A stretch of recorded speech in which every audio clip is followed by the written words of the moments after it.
Power is held by individuals as well as by groups. People tend to respond differently when they gain power. Although some people use power altruistically, others use it for more selfish motives. Let's take a look at power in organizations.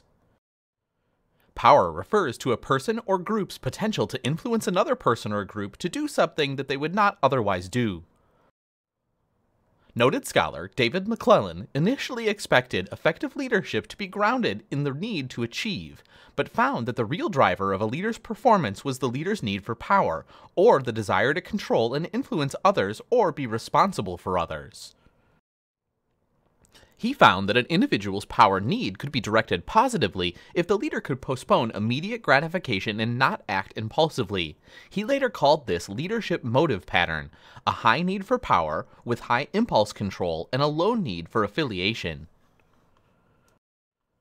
The leadership motive pattern is grounded in the need for power and is generally associated with high managerial performance.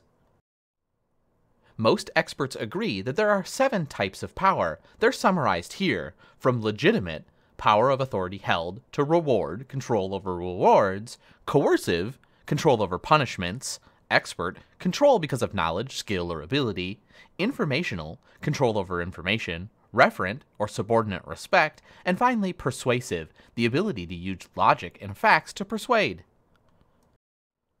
Legitimate, reward, and coercive powers come from the position one holds in an organization. The level of these powers are greater for employees in higher organizational levels. Expert, informational, referent, and persuasive powers are types of personal powers. The levels of these powers depend on characteristics unique to each person.